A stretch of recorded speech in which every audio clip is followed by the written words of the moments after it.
Okay, so this is take two. I had made this video already, but I kind of like missed a few points that I wanted to mention, so I'm gonna go over everything very quickly. Um, yeah, so this video is meant to motivate people and to kind of understand that it doesn't matter with what you want to do in life. Just make sure you understand what you want to do, understand the type of uh environment you're putting yourself in, and then you'll be able to succeed through that.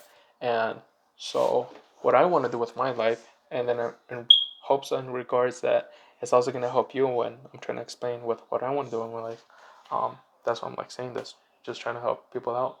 And yeah, so with what I want to do with my life is that by the time that I'm 25 years old, or around that age, I want to be able to buy property. Actually, buy property.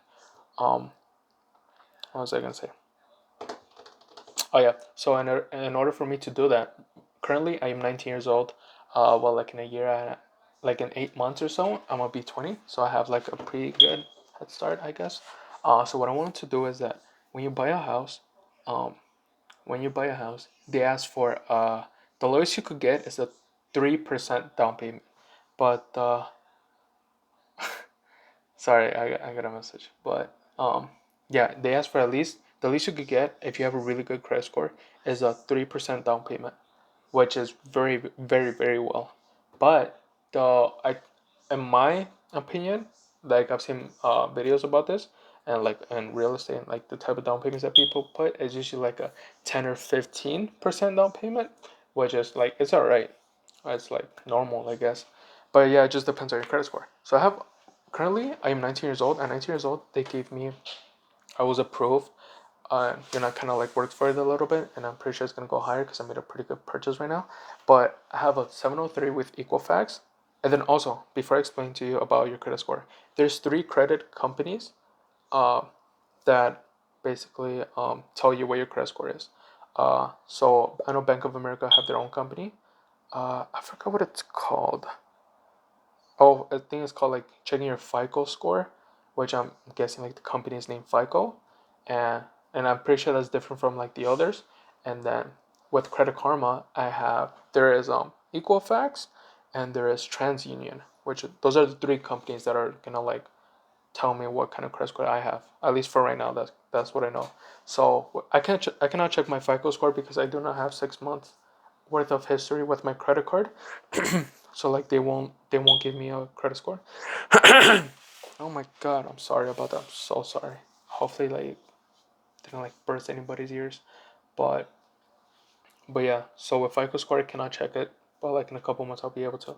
With Equifax I have a 703, which is pretty good. It's pretty decent. It's alright. It's not what I want. I want like at least 750 or 800 by the time I buy the properties, which I know I'll be able to do.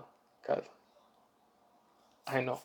Um, and with TransUnion, I have a 719. A 719. Yeah. Um, if I play my cards right and things go well, I'll be able to get like 750 at least. At least. I think I could achieve. Anyways, that's not the point. The point is that I have a pretty good credit score right now, and then I'm going to continue to build on my credit history. So when I go get the properties, I have a low down payment to put down. So that's one, credit score that I'm focusing on. Two, I need to work. Uh, when they ask, or there's two ways you could do this from what I know. So the first way, which is like the usual way, they ask for they ask for you to have at least when you get a house. I know that they ask you to have at least 2 years worth of history working with a legit company. Like they pay you paychecks.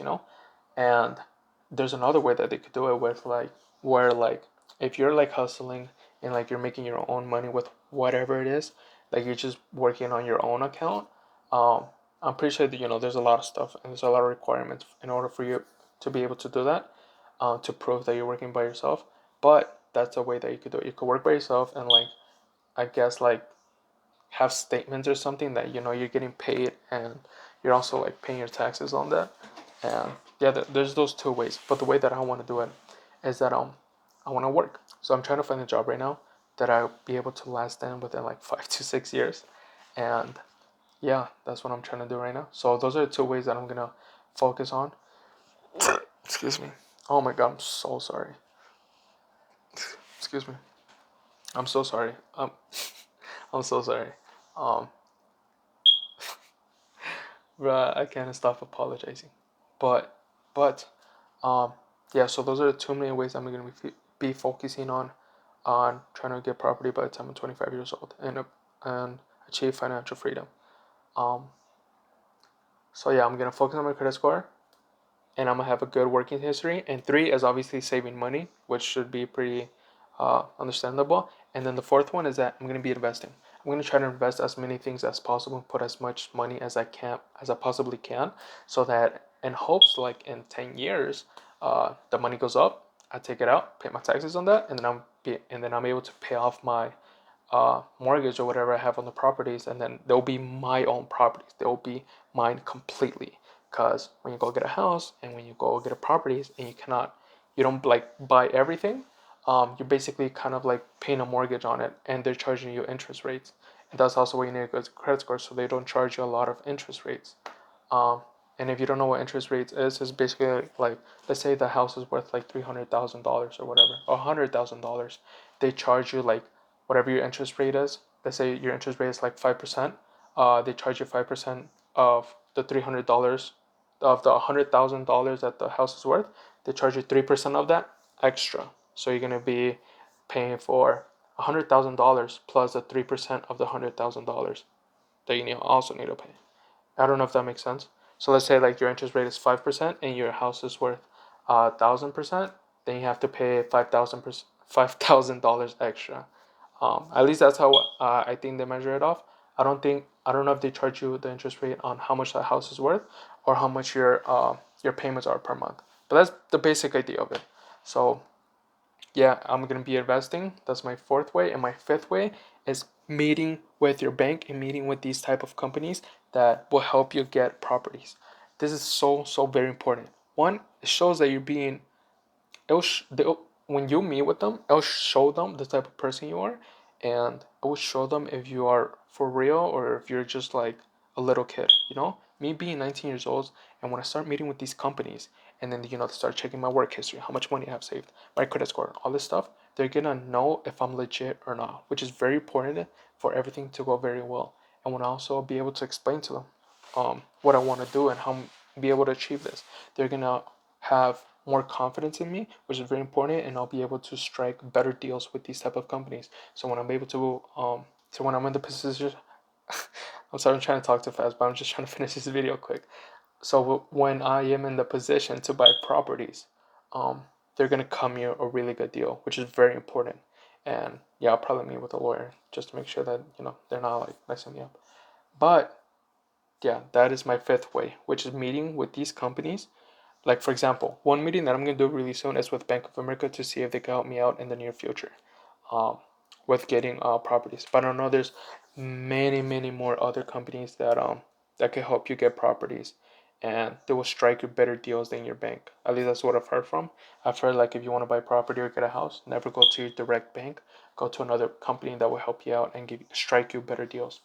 Um, but yeah, that's what I know. I'm gonna see what Bank of America tells me, and then if everything goes well and I'm doing all these five things, which is the first one's credit score, making sure I have a good credit score and a good credit history. Two, making sure I'm working and have a good working history and I'm working for a long time. Three, um, making sure I'm saving money. Four, making sure that I am investing.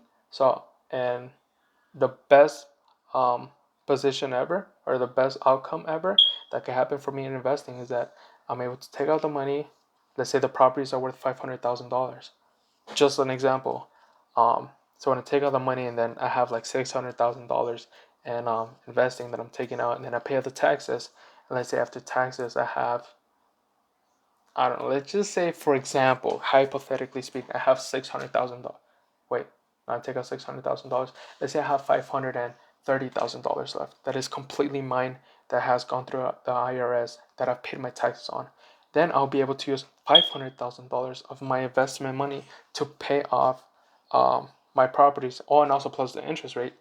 Um, to pay that off, and then I don't know nothing to the bank and to my properties that I own like 100%. I'll be able to do whatever I want. I could remodel them, I could like upgrade them and then sell them, or I could just leave them there and then just have like money coming in forever. So there, oh my god, the type of things that this will. Alright, bye. I mean, buenas noches, ma. Um, so yeah, so in the best, like this will give me so many opportunities if you're able to actually pay off the whole, um, the whole property. It gives you so much opportunities. But yeah, that's what I'm trying to do by the time I'm 25 years old. I know it's very ambitious, but at least I'm gonna try, and hopefully everything goes well. Um, and then also the fifth one, meet with your bank and your companies to make sure that they strike you good deals on your properties, and then you'll be able to use all those four of the things to make sure you get good properties. So that's my plan. Whatever you want to do in life, just go for it. But also make sure you know what you're doing, bro. It's important to definitely start, but as you're going or like before you start, if you have time, make sure you understand what you're doing. Talk with, bro. Literally, I was gonna talk with an accountant when I was gonna go invest, but like he was acting weird. But like this what it takes to talk to an accountant about your financial stuff. All you need to do, call up an accountant. Their receptionist will pick up the phone. They'll be like, "Hello, what do you need?" And then you tell them, "I want to talk to an accountant. I want to talk to whatever his name is." Make sure you learn what his name is. Make sure you learn that. I'll be like, "Oh, I want to go talk to with Jack Mendes." Oh, well, Jack Mendes is busy right now, but if you want to schedule an appointment in person or if you want to schedule a phone call, let me know. And then you tell them, "Oh, okay, yes, of course." And you guys schedule a phone call, and then when that day comes, you talk with the accountant and you talk about whatever you want. That's like it's so simple. Some like even like these big companies, all you need to do is just like send them an email, phone call, go to the manager, go to the employees, go to whatever you have to do to make sure like you're getting your stuff done. And it's so easy. Like you could talk to a lawyer. Anybody could talk to a lawyer. Go talk to a lawyer. Literally, you can literally just go to a lawyer's office with like whatever you need, and then go talk to them, bro. Like this stuff is like so easy. Sometimes you have to pay, sometimes you don't. Usually the consultation for like lawyers and like accountants is free, at least as far as I know. And yeah, bro, like that's how you need to do. Um, and then also I was like when I was talking about, I was talking to a real estate company that I called like not too long ago. I just called them, they picked up, we chopped it up. Obviously, I didn't get anything done because I can't, but I asked my questions, they answered it, and everything was fine, bro. Like, this stuff is like not hard at all. Usually, you're just a phone call away to knowing your answers. So make sure you're just going out there and you're also being professional. Be very professional, and they'll take you seriously and they'll actually help you out. And yeah, that's like that's stuff that it takes to talk with these kind of people and these type of corporations. Um, but yeah, so whatever you want to do, just go do it and make sure you're learning and watching a lot of videos on this type of stuff. And yeah, wish me good luck, and I wish you good luck. If you guys are interested in this type of stuff, like lifestyle and like just trying to achieve stuff, and then also I'm gonna be posting blogs like when I'm enjoying my life. If you guys are interested in that type of stuff and talks like this, make sure you guys are liking the videos, subscribing, comment if you have tips, or if you have questions, or if you just want to show some love, please comment. Uh, I will be very, very appreciative of that, and I'll be answering every comment. Thank you to everybody who's listening to these videos, and I hope you have a good day. Good night. It's currently 12 a.m. And yeah, just be safe and wear your mask and all that good stuff. Peace out. I'll see you guys like in a couple days with like the diet, and then yeah, we'll just chop it up. So peace out.